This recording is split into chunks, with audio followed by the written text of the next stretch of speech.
Hello, class. I am here, early birds. Man, did that 8:30 creep up on me? I was like, doing all my stuff, getting stuff ready, and then all of a sudden it was 8:31. Like I was doing my hair. It was 8:31. It's like, I was also trying to get something to print for you for our alphabetizing.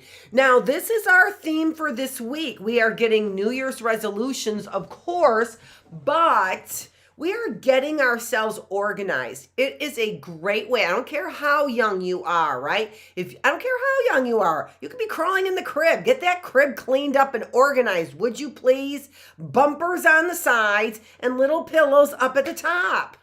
We need to be organized, and we need to see that we are teaching this organization at very early ages. See, I have no table here. I have no desk, so we have to do this on our hands. When we want to make a point, get organized, little infants. Get organized. So, I don't really care how young you are. We want to get organized. And because it's early birds, and we just saw our little ABC thing, right? Which I get lots of hits on that video. Thank goodness. Wah, wah. Anyway, learning our ABCs is actually a skill that we can turn into money later on. Secretaries use a lot of these skills that we learn all the way throughout our high school and even college years. Writing, correcting, spelling. But here in alphabetizing, let's take a look at that big long word. Does it remind you of anything? If you don't know what alphabetizing is, does it remind you of anything? Of course it does. Hello, I wasn't born yesterday. I really am not organizing my crib. Unless you think about crib like the crib. Yeah, I know. It doesn't work for some people. Anyway, of course you know what that sounds like. You weren't born yesterday, right? Even if you are organizing your crib at 6 months, you weren't born yesterday. Alphabet. Sounds like alphabet, doesn't it? It does. It does, Dr. Feravich. It really does. Well, what are we doing then when we're alphabetizing? What are we doing? We're putting things in alphabetical order. In order. In an order. So, order. I didn't say organizing, trying to blend those words, but didn't happen. Just didn't happen at all. So, I'm in a good mood. Good, because I hate to see her in a bad mood. She uses the F word a lot. Shh, that's later classes. That's when I'm working with the governmental agencies. Anyway, so all of this is on the theme of organizing, getting ourselves at the beginning of the year, using our calendars like we're supposed to, jotting down our appointments, even if they are only to have a, vanilla shake or strawberry shake with somebody we have a crush on. What century was she born in? What century was she born in? I'm not even sure. So, I don't even know what that had to do with anything. Except for teaching you really some great skills. And the alphabetizing, if you really want to know exactly what skill that is where people actually make money, it's filing. Somebody who files. So, we're going to talk about that a little bit later on, but I kind of wanted to get those wheels turning for you to figure out what am I really talking about when I'm saying alphabetizing, putting things in alphabetical order, right? And that's what secretaries very often do. We used to have what was called a Rolodex. You'll see it a lot of times on older shows that they had, like I see it on Mad Men a lot, where businessmen are pulling cards out of a round machine that flips them over in alphabetical order. If I had 200 different clients, right? 200 different people I was doing business with, I would want to have a place to keep all their names, addresses, phone numbers, right? Names of their children. I happen to find that feels far more organized. The Rolodex is far more organized than my contacts have ever been in my phone, right? If you ever had a secretary set up a Rolodex, anyone can use that Rolodex. Why? Well, because all the names and important contacts are in alphabetical order. We used to use address books as well, right? We used to use address books. And in those address books, we kept all that important information, and it was all in alphabetical order. I'm going to go get you one of my address books. And then for early birds, I don't think I played any of these songs. So let's get...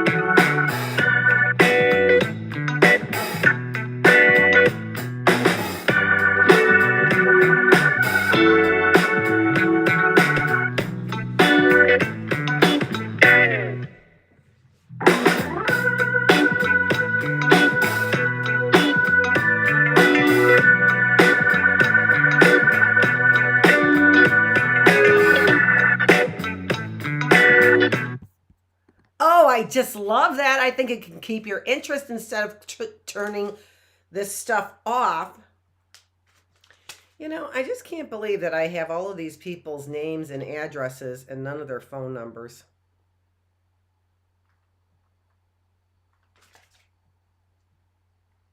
So, what is she doing all the time? Why is she always doing that?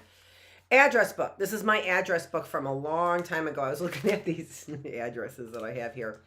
So here you can see that there is the alphabet here, right? So the alphabet in alphabetical order, starting with A. We don't start with C and then go to G and then go to S and back to A and then R. No, our alphabet is in alphabetical order when we say it. A, B, C, right?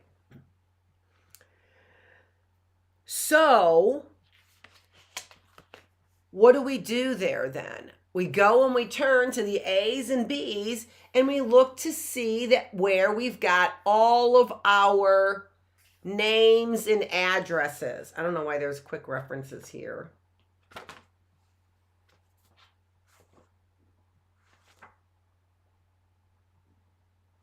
It doesn't make any sense. And then we have all these. What's this? I don't know. That's why I never used it. Because I did no comprendo. I did use it for some things. Because I just had. You can't see those phone numbers. Stop looking. But anyway, this is how we used to keep. So women used to keep all of their contacts here for when we did our Christmas cards, right? Or sent out birthday cards. We kept all of our information here and we could easily find it because everything was in alphabetical order. And I have to say, again, I think that there is something to be said for having information organized in many different ways. It helps all kinds of skills, right? If I use this book, this address book, to organize all of my contacts, I'm writing, I'm researching, right? I have to look them all up to all, put them all, I'm alphabetizing, and I always knew here's where the information is. And so I'm always going back to the memory bank, and all of those associations are being made with many events and many things, not just an association with a phone. Do you understand? Do you understand how having numerous ways to, for example, keep your information, how that would likely help you stay more organized, because the memory for each of these things is different, right? This memory for this phone book is different than the memory I have for my phone. So when I go to phone book, I go here. When I go to phone, I go to something else, making calls, right? But if my memory for alphabetizing is the phone, if my memory for contacts is the phone, if my memory for names of children is the phone, if my way to get information is the phone, I am not making different types of memory, which makes it easier for my brain to go back. Oh, I went back and I got the colorful address book that I had. I can go back there and get the maroon one, which is my oldest one over there. And I know I have one more over there, but I can never remember what that one is. And I might not have another one there. I'm not sure, but I do think I have 3. So that's how the memory works, right? That's how the memory works. I know my beautiful flowered one was over there, along with the oldest one that I keep for old information from people from a long time ago. I've got some info about them, right? So where you lose your phone, or every single time I transfer my phone, I get screwed. I do. I know it's not nice language, but I do. I do. What that means is they do something mischievous to me. I know. What is going on here? Let's get going. Let's not worry about what's going on here. Let's worry about what's going on here. Okay, so we were talking about not the cell, but look at that incredible cell. We have talked about cells. It's just it's pretty complicated information, and so I save that information. We're talking about that in our DIY class. Hold on, and let me get our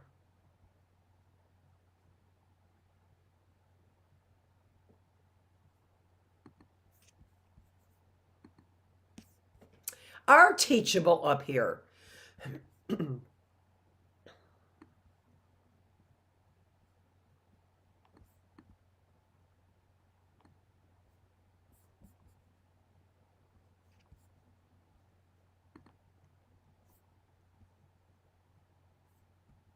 Okay, let's see here. If I do that, I have you all in here.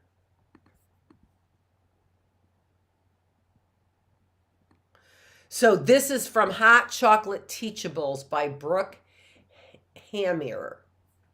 I'm not sure how to pronounce that. Of course I'm not.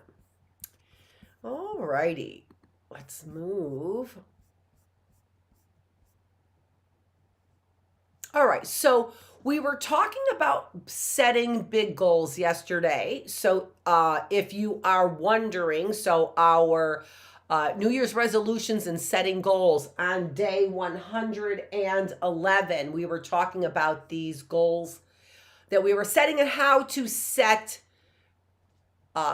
appropriate goals that we would want to achieve. We also talked about getting a calendar, right? And then marking out the things that you have scheduled for each week, right? So you can see where you can get this. I said you can get this from Teachers Pay Teachers is where you can get this from. It's where I got it from. I can't share it with teachers, but I can share it with students, according to the rules on this website for this person. I don't know why I'm not getting this thing to flow. There we go. Like I want it to. Let me also find out, because I'm having some trouble here. Making sure, yeah, I'm still on live. Okay, all right. So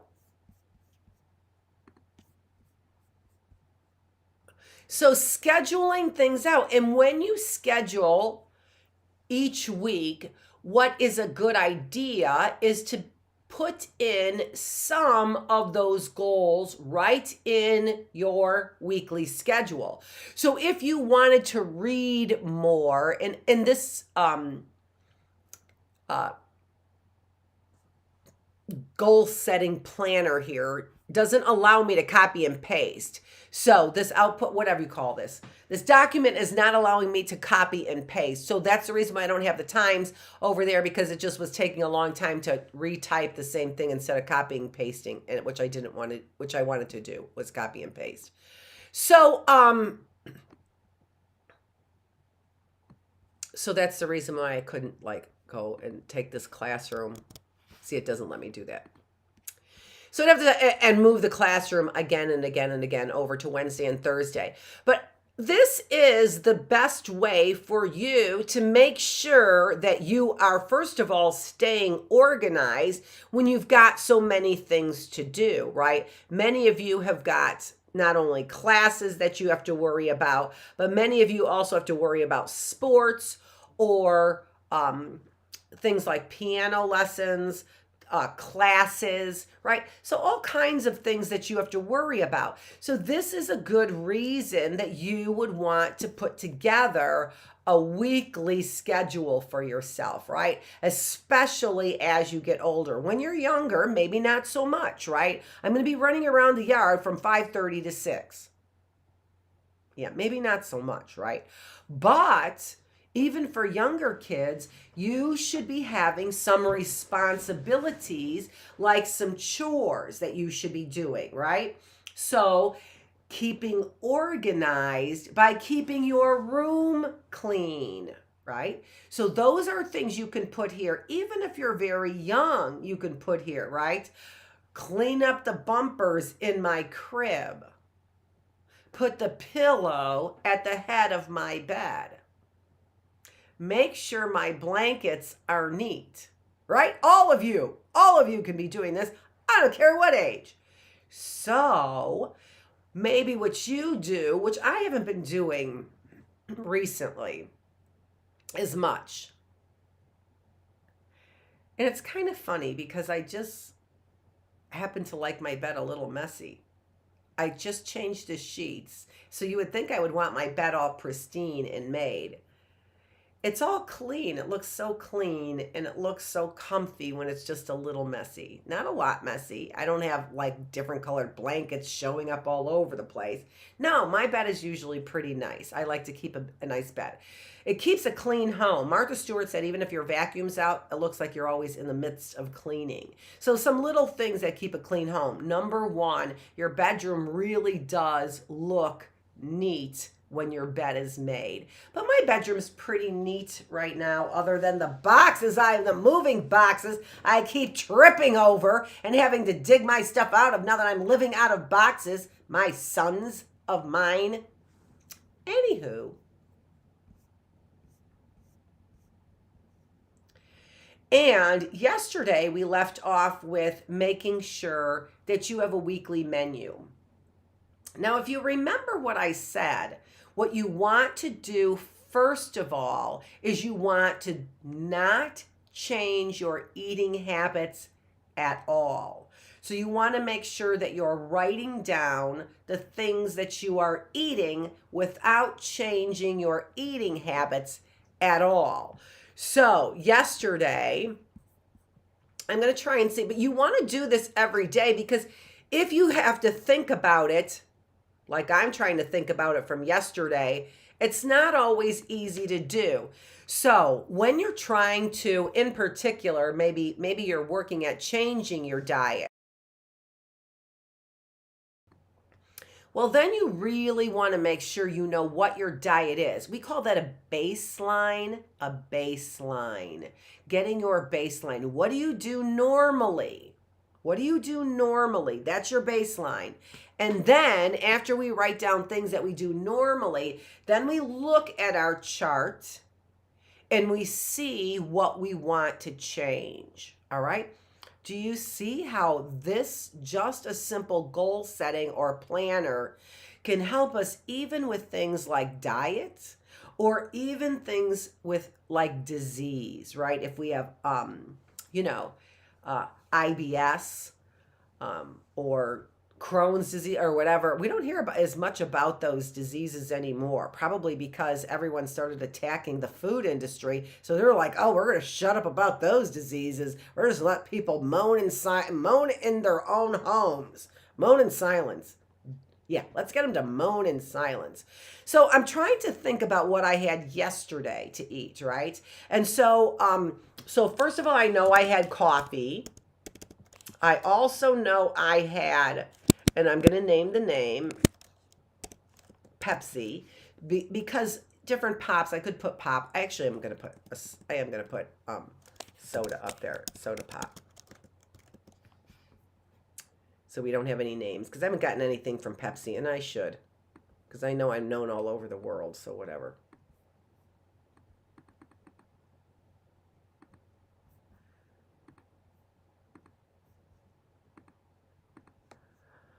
I know I had ice cream. I don't know why this has to move up like that. Why do you have to do that? I start you at a place. That's where I want you. I don't want you streaming up there. Probably got something to do with this. I don't know what. Let me see what else I had. I know I didn't just have junk. Oh, I know what I had. I had pork. I know a lot of you don't like pork. Pork tenderloin. It was so good, and it took nothing to make. I have to have that more often. I know a lot of you aren't pork eaters, and I understand why. But I have to say it was delicious, and it was so easy to make. I browned it in my ceramic whatever, right? I know this is early birds, but you guys, my kids were cooking at young ages. Little kids recipe book, you could put that on your things to do, on your weekly things that you have to do. One night a week, cook your family dinner. I found a kids cookbook which had five ingredients or less in the cookbook. And my kids, I have two boys. So when they were young, they each cooked for me one day a week, and I had no complaining to do, even though they complained about my cooking almost every single night. And by the way, I am a good cook.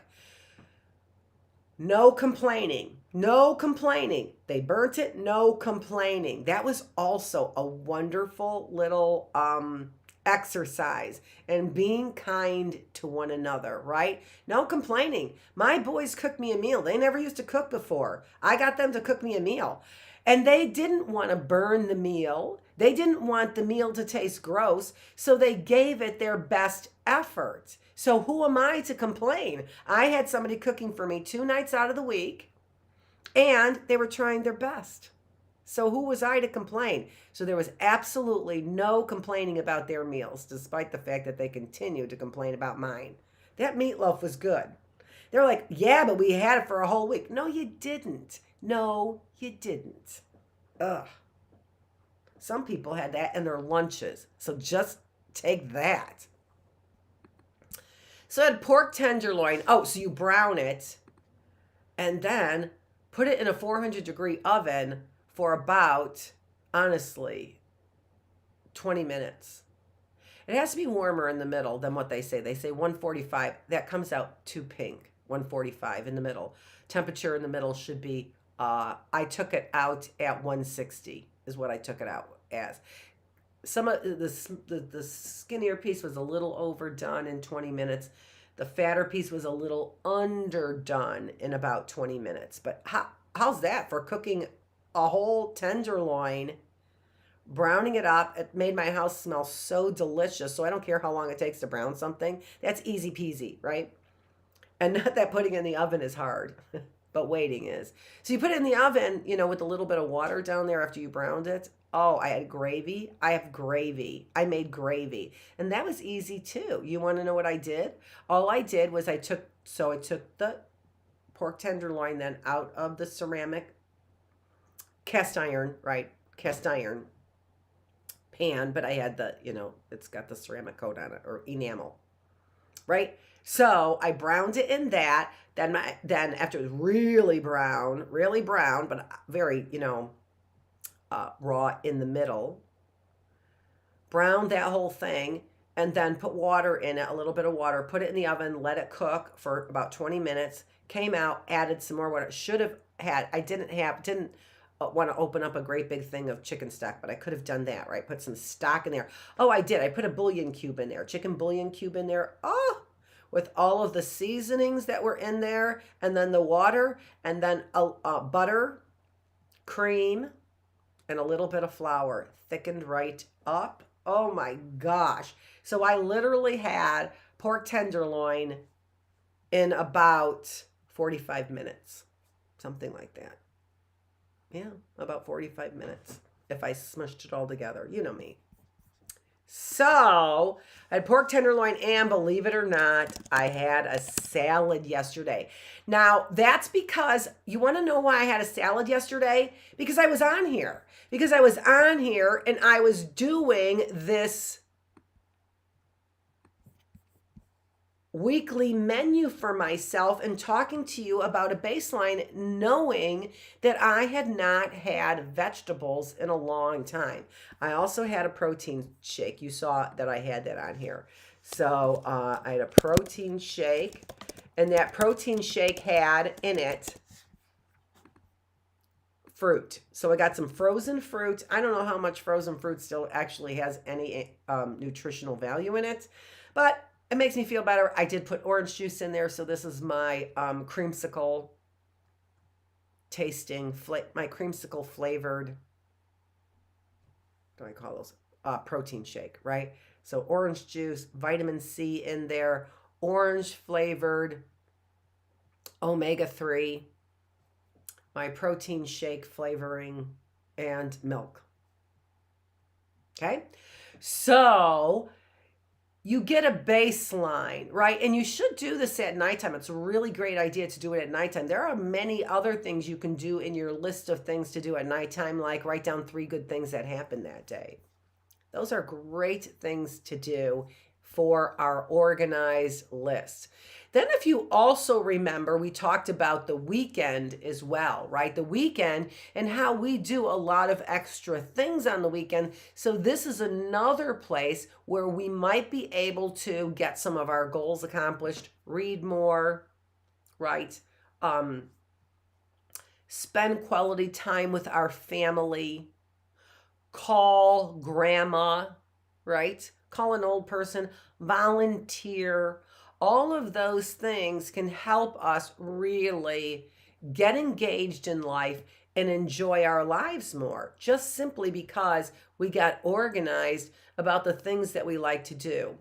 Now, this is a social media tracker here, and I edited the social media tracker from the hot chocolate, her name is Hamir, from her original social media tracker, because her original tracker only had a few right here. This was her. And so then I added a whole bunch more, and then I copied and pasted it into each one of these weeks, still using her original template, but just simply adding more to the template. She allows us to edit these things, and so I was able to edit it. And then and if you would like this, I will send it to you.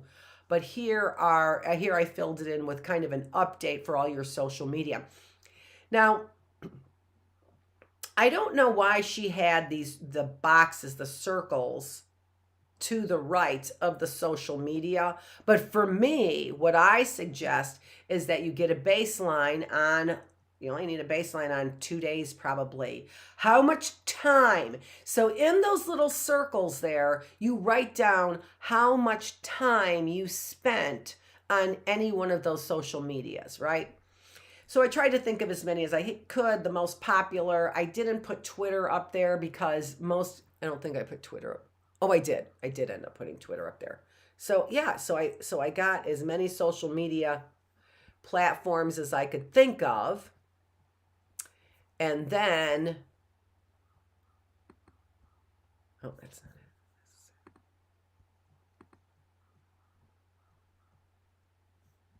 Hold on.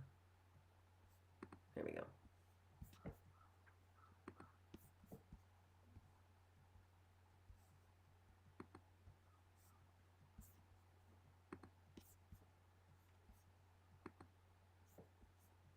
Oh, I must not have,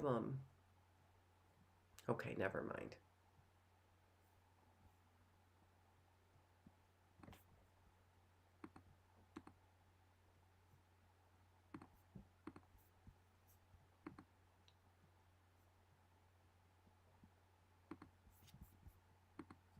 Okay, there we go. Now it's just easier for me to move around.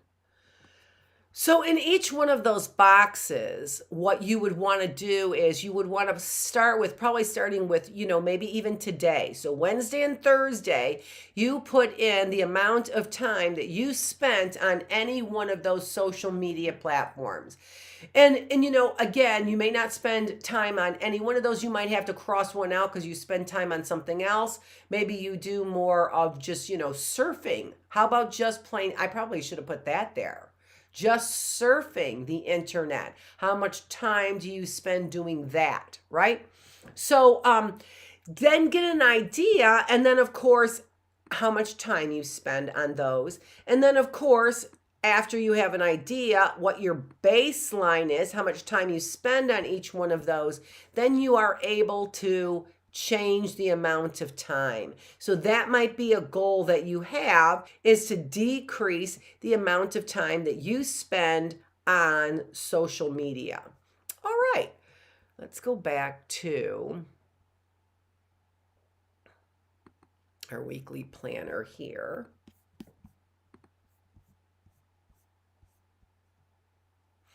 And now we get to our New Year's resolutions. So here, this is a list. Remember, what she put together in this document for me is a list of, or list charts that have lists on them. So this is a to-do list. And so here you can see there are 4 sections in this to-do list. Now, she has the to-do list for every single week. What I really must do, what I hope I do, what I must do, and what I can do next week, right? So really must do, I hope I do, and then next week. So I put some examples in each one of those for you, starting with what I really must do, which is our New Year's resolutions, right? So that's what I have, our really must do. Those can be your New Year's resolutions. So what did I do here for my New Year's resolution? Reduce time spent on social media to, I think it was supposed to be to 2 days a week. Is that what it was supposed? That was what it was supposed to be.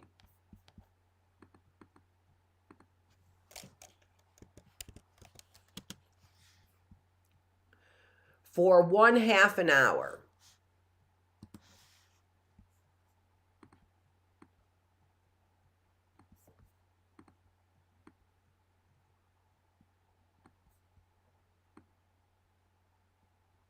And then I got some other ideas about what you might want to do for your New Year's resolution from this list, from this article from Good Housekeeping. I have the link right there. Let's take a look at that.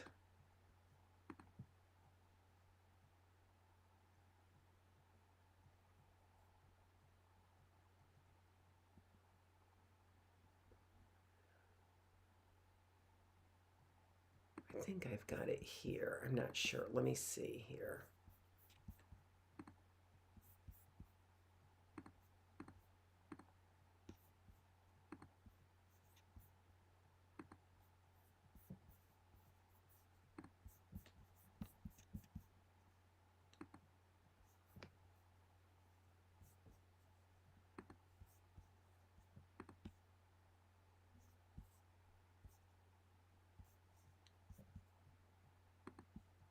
There we go.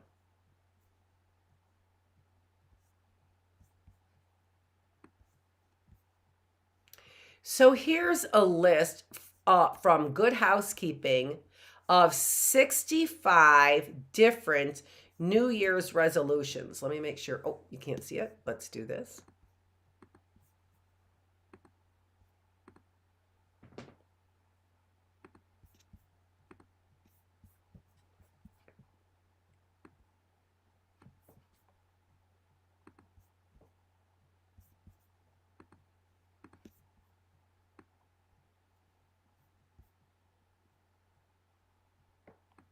There we go. So let's take a look at these 65.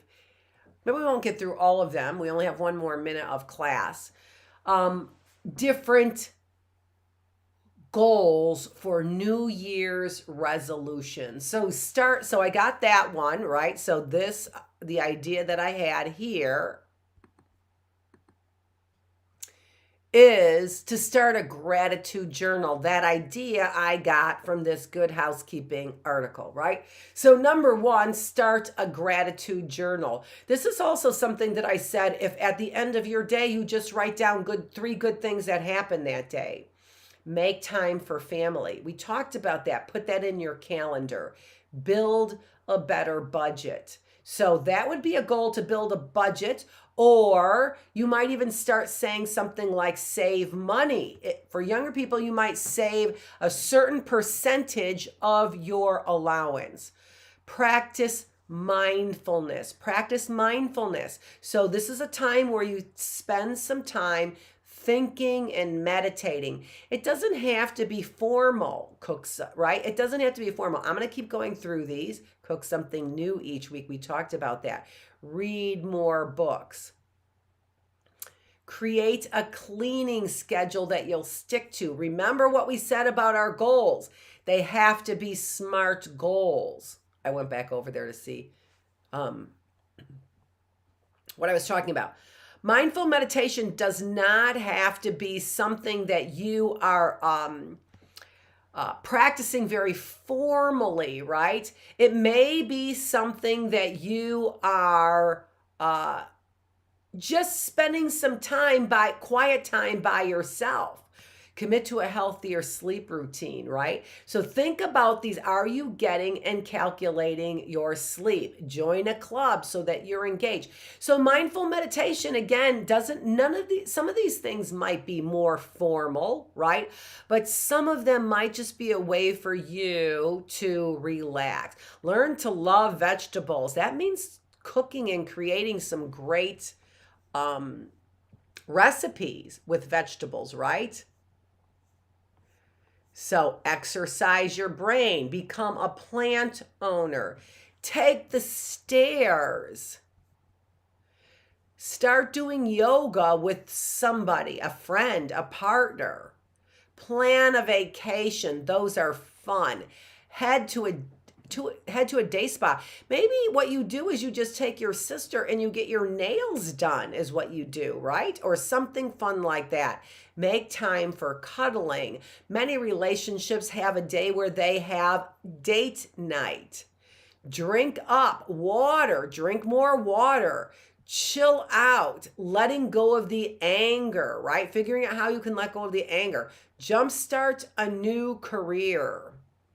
Consider therapy.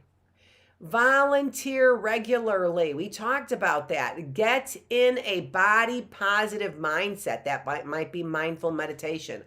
Listen to novels while you work out. What a great idea. Lift weights. Give your feet better support. Think about things like your feet and your back. Do you have joint pain? Try a guided workout or class. Learn or hone a new skill. Continue fun learning at home.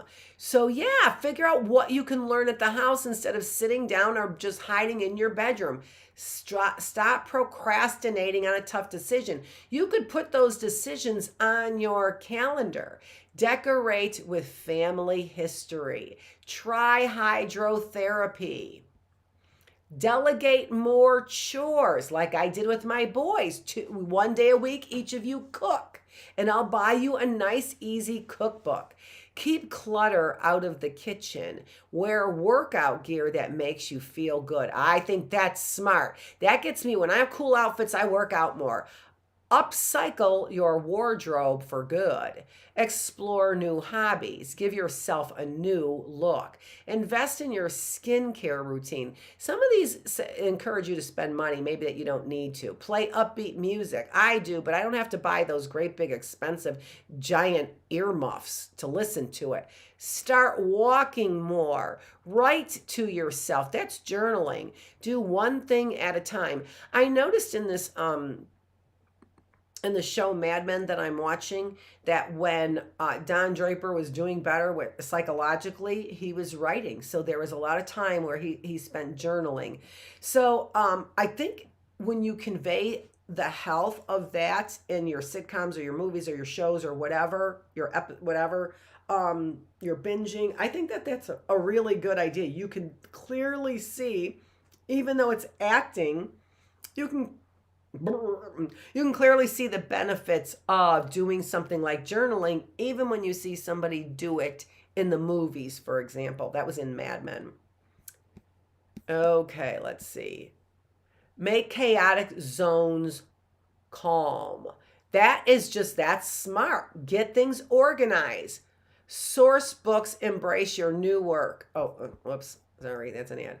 Make your bed every morning. We talked about that. See, look at that. See that bed is a little messy, but it does kind of make you want to jump into it. It looks warm, doesn't it? But yeah, make your bed every morning. Go to bed on time with your partner. A really great thing for people who are in relationships. You should go to bed together. Stay glued to the windows with sunscreen, of course. Spending as much time outside as possible is a great thing for health, but even when the weather becomes frigid, sunlight is crucial to regulate your mood throughout the day. Give yourself more compliments, but don't have them be fake. You need your compliments to be authentic, because even you know when you're lying to yourself. Head outside with your phone. How about head outside? Say goodbye to toxic friends. Let's see what that says. In previous Good Housekeeping surveys, 83% of people told us that they lost track of how long they spent on their devices. But short of deleting all social apps, it can be hard to trade screen time for more productive pastimes like walking the dog and coffee with your friends. Whether you're Team iPhone or Team Android, download the latest software to access built-in tools that help you track your personal app usage. Be current about the news, but don't be a crazy person. Add more citrus to your grocery cart. Chow down on blueberries and walnuts. The other day, I did eat a bowl. 2 days ago, I ate a bowl of oatmeal, which is delish. It is. I don't put berries in there, but I should. Bathe for a better sleep. I've been doing that and have been loving it. Not only have I been bathing more, but I have taken baths to relax myself, but I've also been putting Epsom salts in there, or salt, especially Epsom salts, that actually draws out infections out of your body. So it's not just about relaxing, but the Epsom salts also help your body. It helps with your health. Ease stress with kindness. Get artsy. I love that. Get artsy. We're all artsy to some degree, and make your home more fragrant. I love that. I love walking into a great smelling home, and make over your daily routine, which is exactly what we're doing. We're going to get a little bit more work done on alphabetizing. We introduced it today, but we're going to get a little more work done on alphabetizing tomorrow to actually be able to get a job as a secretary, well, as a filer. Secretaries have to type, but you could get a job as a filer. So that helps. Build your skills. This is Dr. Annette Feravich. I'm the teacher. We're here teaching you all kinds of things, even if it is an early bird class. Thanks for joining me here in the classroom.